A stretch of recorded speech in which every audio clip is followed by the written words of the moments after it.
all questions until after the presentation, at which point we will stop the recording and we will begin our discussion. So hello, everybody, again. My name is Asia Neopane, and I'm at the Yale School of Nursing. And I'm really delighted to welcome you to today's session of the 2025 Global Collaborative Series, Aligning Advanced Practice Nursing with Global Sustainable Development Goals.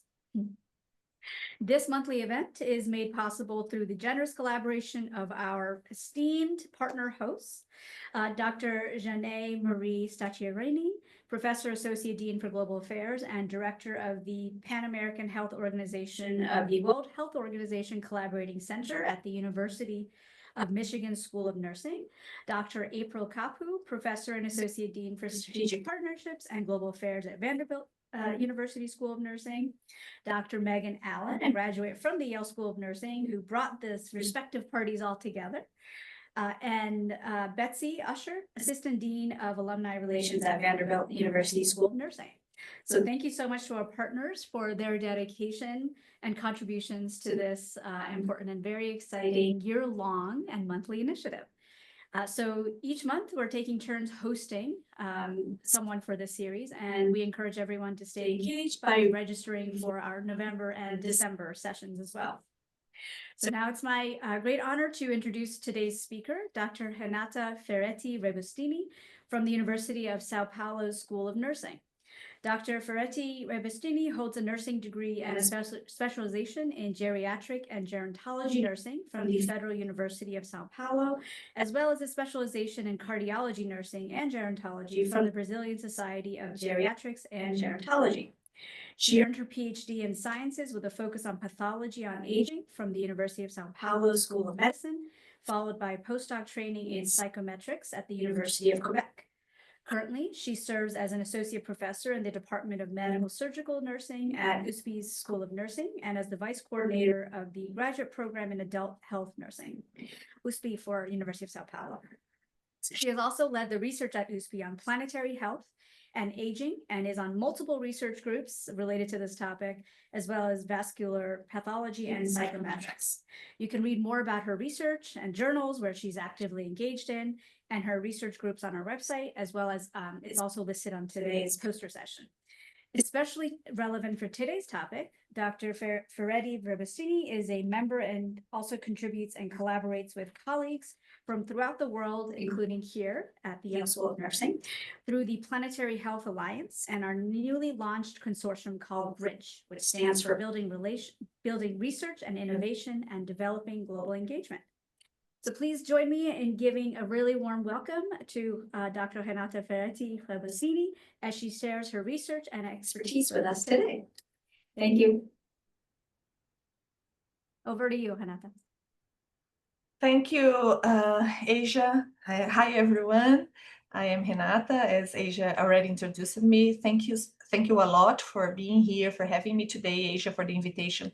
I am really very honored and happy to talk a little about this interesting and very innovative and relevant topic, not only for nurses, but for everyone living in this planet. So to me, it's a great honor to be here.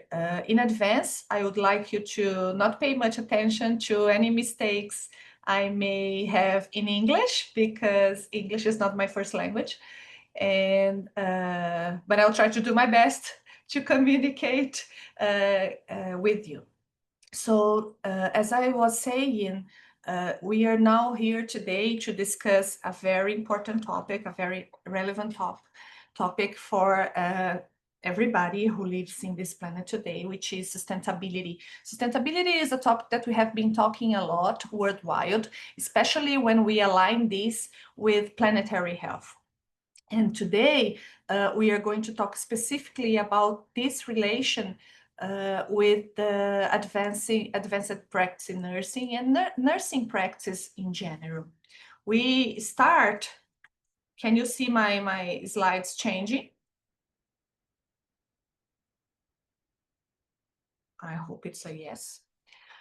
Well, we start by presenting what many of us already know, which is the 2030 Agenda for Sustainable Development that was adopted by the United Nations back in 2015.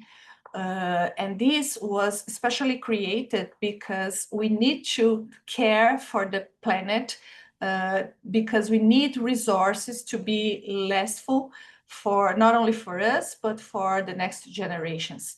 It was designed to provide a shared blueprint for peace and prosperity for people and the planet, not only now, but also in the future, as I said, for all generations from now and from the ones that are coming after us.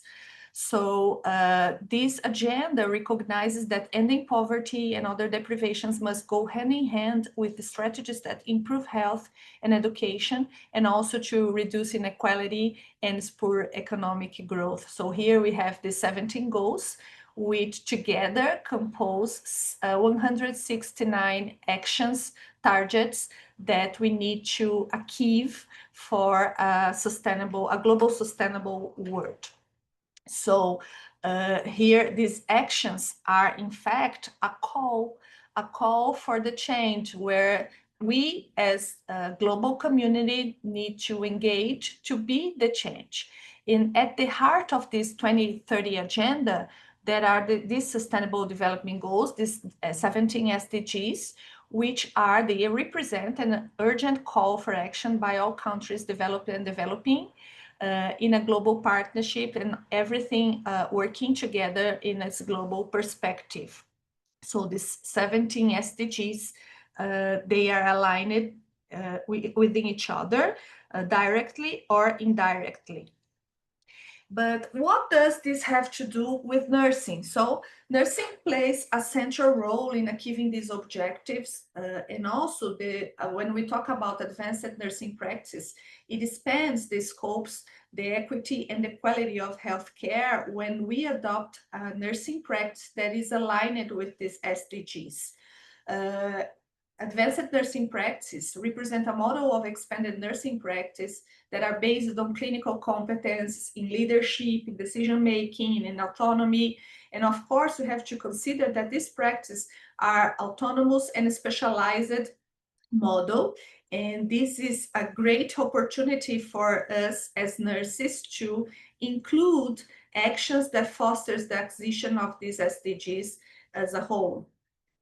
We are also talking about clinical competences, high quality clinical competence, leadership for public policy proposals. Its consolidation plays a strategic role in achieving the SDGs that are proposed by this UN agenda, and also because the nursing practice, the advanced nursing practice, impacts several SDGs, not only the SDG 3. Well, then I came to this document that was published some time ago by the ICN, which says, okay, but why should nurses care about these SDGs? Well, first of all, because nurse is a profession that cares for the others. This is in our scope of practicing caring for the others. Also because, according to the ICN, and I agree with them, that's because it is the right thing to do. You see, that the underlying dynamic in all of these is considering the social justice. So this is the right thing to do when you are adopting practice or taking actions that foster the sustainability and the planetary health, because it's not a matter of our own health only. It's the health of everyone, of all the living forms in the world. We are talking here not only about individual health, we're not talking about public health only, we are talking about one health, we're talking about planetary health. So the alignment of this practice with the framework of the SDG just don't relate to people in low-income countries, because this affects all of us in all the planet, not only the north part of the planet, but also the south, not only for developing countries, but also the more developed ones. And considering these SDGs into our scoping of practice makes it the changes that we want to see, the changes that we want to operate possible, considering this Millennium Development Goals agenda. And what are the impacts that we can consider when we align these both practices? Well, first of all, we need to consider that the advanced nursing practice impacts all of the SDGs, directly or indirectly. One thing that I always see people thinking about is that SDGs and nursing is only related to SDG number 3, which refers to good health and well-being. And in fact, this is a wrong impression, because nursing, not only advanced nursing practice, but nursing as a profession, it impacts all of them directly or indirectly. Of course, we have to consider that the SDG 3 is our candy. SDG is our sweet one, our favorite one probably, that aligns perfectly with the scope of our practice, which is the good health and well-being. And this impacts, especially in SDG 3, by explaining access to primary health care, reducing health inequalities, promoting health and well-being among all the population in the whole cycle of life. But we also, as nurses, we work a lot with the SDG 4 and the SDG 5, which are quality education and also gender equality. So by promoting health education and continuing professional development, or strengthening the leading role of women in the profession and gender equity. So these are the impacts of the advanced nursing practice in these SDGs, 3, 4, and 5. But of course, we have to think more broadly and consider other SDGs. For example, the SDG 8, which refers to fostering economic growth, especially aligned with our profession, the SDG 10, reducing inequalities, the 16, which is an SDG that I like a lot, and I have been working a lot with this, which refers to peace, justice, and strong institution. This is an SDG that I'm going to talk in a few moments to you why I like this a lot, but it's really very related to aging actions for nurses, which is my area of expertise, and also the SDG 17, which is partnership for the goals. And one example of this is what we are doing now. We are promoting this network to discuss these, the achievement of the Sustainable Development Goals, doing this partnership with a reference to nursing, to our scope of practice, and what we can do to impact and to help achieving these SDGs. Well, we have also to consider that by strengthening advanced nursing practice, we are contributing for advancing a more resilient, equitable, and suitable health, sustainable health systems, reaffirming the role of nursing as a driving force. And this is really important in my point of view, because nurse in every part of the world is a driving force, and probably the most important one in the healthcare system, a driving force for human and also for social development, not only in health development, also considering social determinants of health.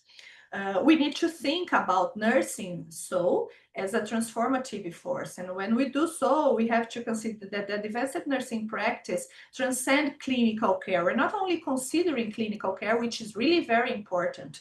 I love clinical care, but we are talking about other things besides clinical care that's going to impact clinical care directly. Our practice are transformative because we influence policy, research, and also education in different levels.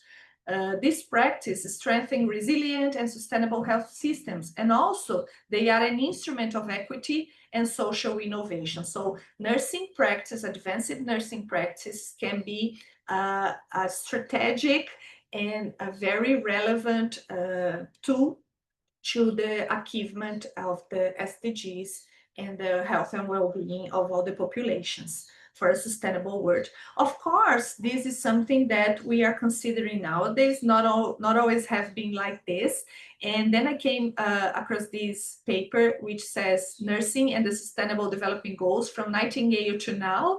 And if you consider our profession and the history of nursing worldwide, we see that incorporating this SDG especially when it is in the perspective of the planetary health, we have to shift to make a shift in the consciousness, in the way nursing can take action to improve the health of the population and the planet. We have to think more open, more broadly, and also consider other elements and other aspects that we did not before. So today we are talking about planetary health, which is an area, a field that aligns this nursing practice with the planetary health. So planetary nursing is a new field of action that we have been discussing nowadays, and several institutions around the world is implementing this in the undergrad curriculum, not only in graduate curriculum,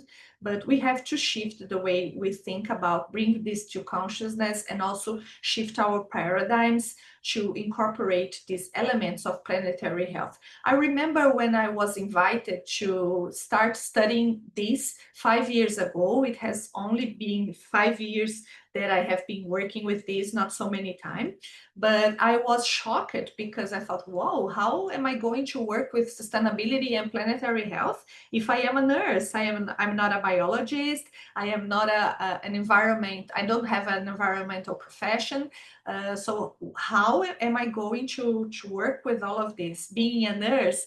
And then this person said to me, oh, Renata, this is exactly what we want. We want someone who think about the people, because most part of the studies and people who study this topic, planetary health, they look to it considering the perspective of the environment and the climate, or agriculture, or the soil, and something like this. But now we have to consider the perspective of the human being. So I think that you, as a nurse, especially working with aging, could be a great contributor to our cause and foster initiatives in this way. And then I started to look at it, and I came to the conclusion that yes, it makes sense.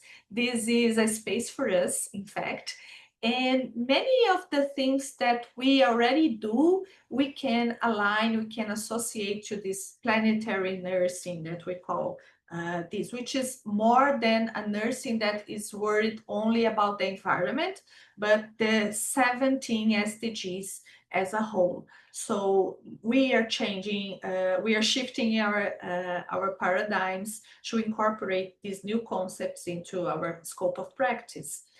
And of course, this commitment is essential. We have to, as a profession, we have to commit to this essential, which we call Sustainable Development Goals. This is really relevant, and we cannot turn around to this. We cannot say no to this commitment. This is a need nowadays. We have the opportunity we have just finished writing an editorial, which is going to be published in a few weeks. And Asia is a co-author. I'm very happy that she could join us, with Teddy Potter, which is one of the nurses around the world who talks the most about this planetary nursing. And we wrote this editorial where we are just saying that, well, nurse is one of the professions that can contribute a lot, not only to the acquisition of the SDG, but to planetary health as a whole. And we are going to give there some points for us to reflect. And I'm not going to give you more spoilings about this. Let's wait for this publication. I hope it will be soon. And then when we look at this ICN document, I don't know if you ever had the opportunity to read this. I recommend you do. It is in the internet. It is free. You can download this. The ICN is describing a little bit more the nurse's role when considering the achievement of the Sustainable Development Goals. And one thing that caught my attention was this speech of Margaret Chan from WHO, where she says that nurses respond to health needs of people in all settings and throughout the lifespan. So their roles are critical in achieving global mandates such as universal health coverage and also the SDG.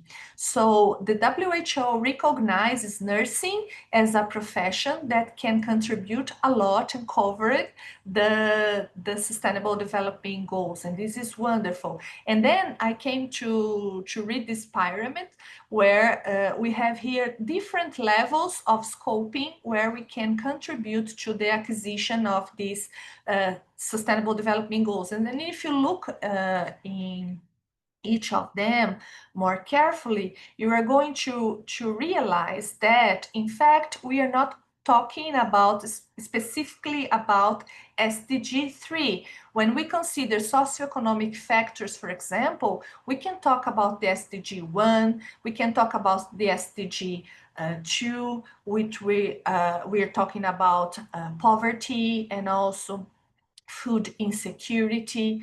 How can people be healthy if they don't have what to eat? How can people take their medication properly if they cannot buy them? Because with the money they have, they are going to buy food for them to live. So you see, everything is integrated. And in this bottom up, we can see that we have the largest impact for the smallest impact. So when we are acting in the individual perspective, we can achieve a smaller impact compared with we were talking about socioeconomic factors, which are considering the largest impact. And of course, this is something that we can do as individuals, as a nurses, or as a profession, okay? But here we demand that we have a political input. We need the action of our governments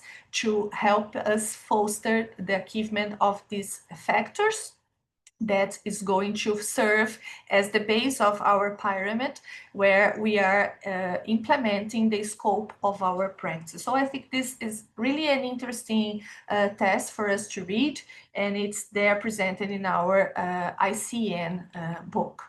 So how can you be a voice to lead? I think we need to be this voice to lead. Everyone must be committed, as I said before, to the achievement of the Sustainable Development Goals. Even if you are not going to work with the 17 SDGs, even if you think, oh, okay, I can do only this with the SDG 3, it's okay. But in fact, when we read all of the SDGs, we can see that we can help a lot, not only as an individual and the things you do at home or the things you do in the unit where the place where you work as a nurse, but also as a profession and also as a member of the multidisciplinary team. We have a special role in achieving as the SDG in considering this multidisciplinary team. And also we need to lead and we also need to be heard. So nurses need to be heard. We have a lot to say, we have a lot to do, we have a lot to act, we have a lot to show, great examples that we can show. Not only for other nurses, but for the whole multidisciplinary team, and also for the society, that we nurses, yes, we can do many things to help the achievement of these SDGs. Judith Chamian previously said that never has there been a time when the voices of nurses are more urgently needed at high levels of policy formation and decision-making than they are now. So I agree with her. And I also agree that this action, from us that are called, is not only to implement or to propose an agenda setting, but also for the policy formation, the policy implementation, and also the policy review. What policy? Public policies, not only for health, but also for social, the achievement of social determinants of health, social policies. And when I open your website and I see this, Yale School of Nursing kicks off to a 2025 Global Collaborative Series with this topic. I think that this is a great example of an action to foster the SDG 7, which is partnership for the goals. So here we are in this partnership to foster people to educate people along the globe, people from different parts of the world, to come together to this commitment, to this agenda of achieving the SDGs as a whole, and bringing up the responsibility of nurses, the commitment of nurses with this to this. So this is a great example of implementation of SDG 17. We also know that this topic is new, but not so new. We have many people around the world working with this, and we have some examples or practice examples published in the literature, and which demonstrates how nurses can act, to the acquisition or the contribution to the achievement of the 17 SDGs. And this paper was published in 2022, and it illustrates that advanced nursing practice can contribute to the achievement of SDG 3 in particular, and it's an interesting alignment that is being presented here in this paper, considering things that can be done to the specific target indicators that are presented in SDG 3. Also, we have material being published considering the nursing research agenda. So not only we have examples of actions of nursing practice that are aligned to the SDGs achievement, but also we have researchers being developed around the world for the considering this alignment between advanced practice nursing and also the acquisition of the SDGs. In this final part of my presentation, I would like to talk a little bit about the actions that I myself am doing here at the University of São Paulo since I started working with this 5 years ago. And as you know, I am an expert in gerontological nursing. I work with older adults. And then I started to think about the alignments that are possible between aging and planetary health. And when I do this, I can think about the alignment of the sustainable developing goals, and then we call this sustainable aging for a planetary health. So here, how can we align advanced practice nursing with the global sustainable developing goals for a health planet? Not only because we want to achieve sustainability, not only because we are talking about the silver economy, but also because we want to achieve and sustain sustainability for a healthy planet, for now and for next generations. Why this is important? Why is it important for us to talk about sustainability in the perspective of aging? Because we blink and suddenly we have a huge amount of older adults living around the world. So in this data from the United Nations, we consider that in 2050, we are going to have more than 1 billion of older adults living around the world, and the majority of them are going to be living in the less developing countries, low and middle developing countries. So this is important. Why? Because these places are not so well prepared to cope with the specific demands of this population, this specific population. If we look at these graphics, we can see that a long time our population has been changing to a demographic transition. We once used to live 25 years less than we live today. And the great problem is that the most part, 80% of these people will be living in low and middle income countries, and these countries will then face significant changes in ensuring their social and health system to prepare to meet the demands not only of this demographic change, but also this epidemiologic change, because demographic changes comes along with epidemiological changes, and for us to respond, for us to answer to these specificities of this specific population, we will have to be organized. So we need to talk about sustainable aging. This is really important. But why talk about planetary health when we discuss sustainable aging? Well, because we have to consider that there are no health longevity without a planetary health. So this is an interesting editorial published previously, 2020, in the Lancet Countdown, which has good material about planetary health, where it says there that any actions to promote health longevity cannot be taken in isolation without actions to also ensure the health planet. So aging well is impossible on an unhealthy planet. So to talk about aging and healthy longevity, we have to consider that we need to live in a health planet, because there is a clear interrelation between aging and planetary health.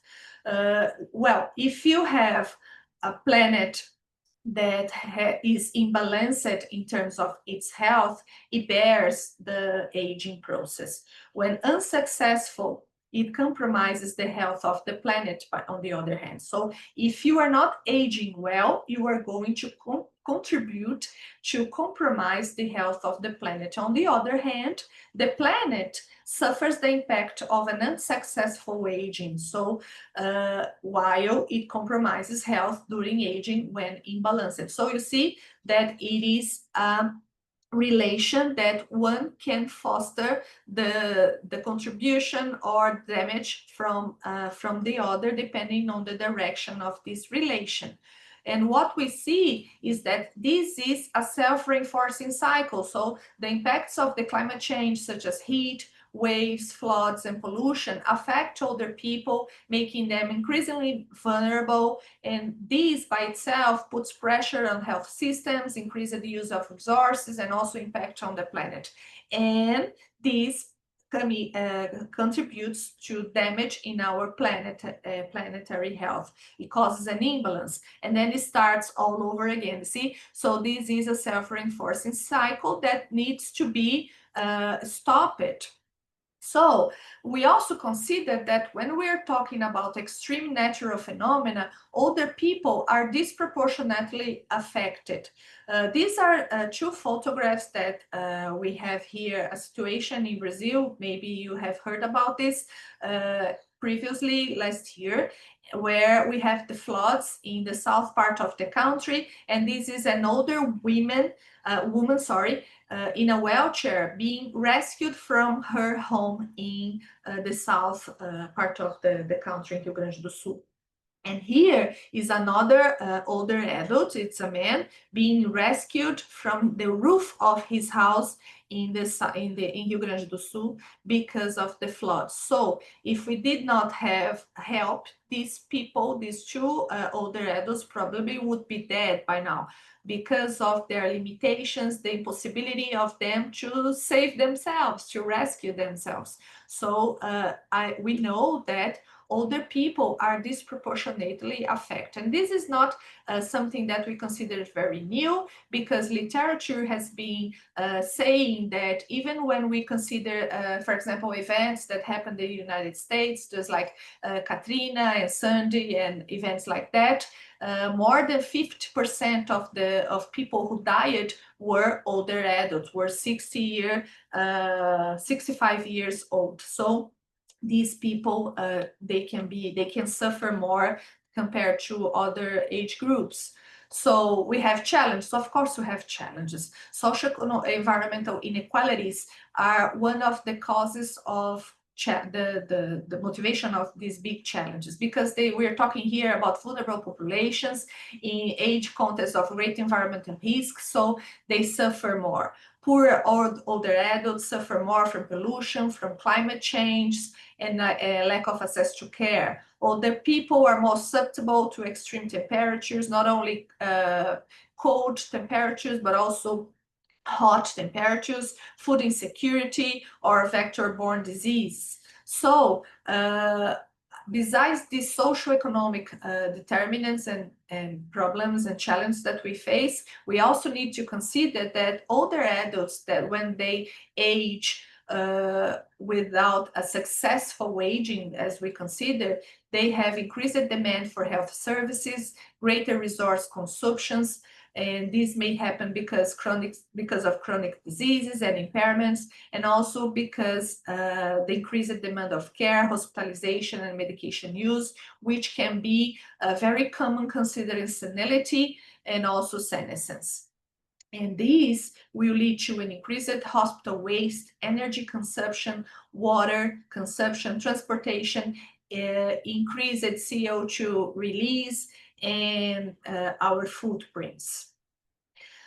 Also, we have a body of evidence in the literature that says that the planet compromises the human health, especially when we are talking about older adults.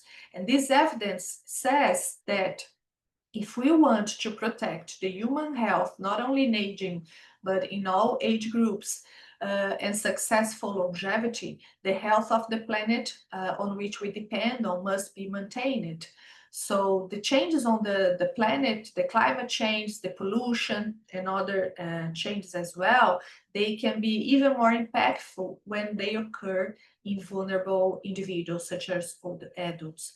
Aging and morbidity and high levels of dependence can increase the demand for natural resources, on the other hand. So you see, nowadays we know that the climate change, for example, can cause several types of diseases, like respiratory diseases, heart disease, even dementia. We have some studies here at the University of São Paulo where we could demonstrate that dementia can occur in people that lives in a more polluted area and something like this. On the other hand, if you have a more dependent older adult, despite of this dependence being a physical one or a mental one, they can contribute to planetary damage. People who are more dependent, they consume more water, they consume more energy. The care that we are going to have with a dependent one who cannot leave the bed, and this person is going to use the diaper that's going to be disposed in the environment, and so on. So we have to consider that taking care of a dependent person, of a dependent older adult, can contribute a lot to planetary damage. So we have to implement actions to prevent people from aging with dependence. Challenges and perspectives, yes, we have challenges, of course we have, but we also have perspectives. If we invest in prevention, healthy lifestyle, sustainable cities, integrated care, especially these ICOPE strategies that we are working today, aging can become an opportunity to strengthen both human and also planetary health. That is a huge opportunity in here. So by promoting successful and sustainable aging, we can improve the quality of life of older adults, reduce the inequality, and also strengthen the health of our ecosystems all over the world. And here we have a great window of opportunity to bring up the concepts that we have been discussing for so many years when working with the gerontology. So we have to unify this agenda and evolve concepts, considering that nowadays for us to achieve planetary health and to align this gerontological practice, not only for nurses, with the SDGs, we have to evolve the concept, because not only a healthy aging is that we need? We need this aging to be active, we need this aging to be successful, and then we need this aging to be productive. And then Renata comes and say, oh, okay, this aging must also be sustainable. And when we are talking about sustainable aging, it means that we are aligning the concepts of successful aging with the SDGs, the sustainability, with the Sustainable Development Goals. And this is also presented in this agenda, which reinforces the decade of health aging. But there it says that when we were talking about sustainable aging, we have to consider each one of these SDGs. But if we are looking on the perspective of sustainability that considers the economical factors, the social ones, and also the ecological, we need to look at these not with some boxes that are put side by side, but we have to look up to it in a multidimensional perspective. So we have to think that here we have health and well-being suffering the impacts of the biosphere and also producing impact to economy. And then you have the SDGs that can contribute to this sustainable aging, to this health, successful, productive, active aging, and also for the economy of the planet. On the other hand, if the person has not, for example, work or food to eat or a place to live, it cannot be considered that this person is going to have good health and well-being. And a person who is not in a good health, who has not successful aging as a concept, is going to damage the planet. You see, so everything is interacts with each other, and this is the perspective that we have to consider when we are aligning the SDGs with aging principles. In this decade of health aging agenda, we have these guiding principles that are proposed there, and they have the main objective to implement multi-sectorial actions for a life course approach to successful aging to foster health longevity. And when we are talking about implementing this agenda with these guiding principles, especially saying that we are not going to leave anyone behind, we are talking about sustainable aging. And they already did our homework, because they already proposed the alignments between the SDGs here with the implications for health aging. So all of the SDGs can implicate in the achievement or in the maintenance of a health aging. And I also like to say that we are not only talking about health aging only, we need to talk about successful aging, because we also want this person to be included in the society they live on. Looking at the SDGs in the aging, we need to consider that, of course, there are some of them which are directly aligned with this, not only the SDG 3. We have to think beyond SDG 3. I have a colleague who have been working with this with me, Angelique Mavrodares. She is a researcher from the UK, and she says something very interesting, that when we read that both agendas for Sustainable Development Goals and also the health aging, they are not in fact really aligned, because they are considering most of the time the SDG 3. But no, we have to consider the other ones. And we also have to consider that ageism is a global challenge. And when we are talking about ageism, we are talking about the SDG 16. So this is why I like this so much, because we talk a lot about ageism, and any actions to foster, to combat an ageist attitude are based on SDG 3. So if you are a nurse who works against ageism, you are developing actions to foster the acquisition of SDG 16.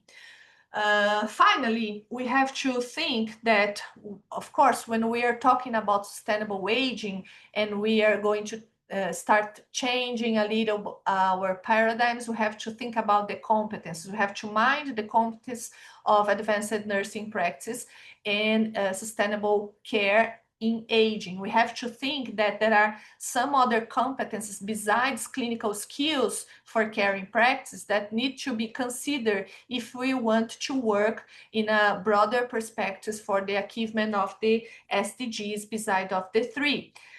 Is it possible for nurses to promote planetary health in the practice of older adults healthcare? Yes, it is. And we have to consider that this is something that we do nothing of. On the contrary, we already do a lot of things that contributes to the SDG agenda. So we have here some examples, and this an example that I like a lot, as I told before, when we said that the ICN launches a new topic brief underscoring vital role of nurses to protect the planet. So they are talking about planetary nurse.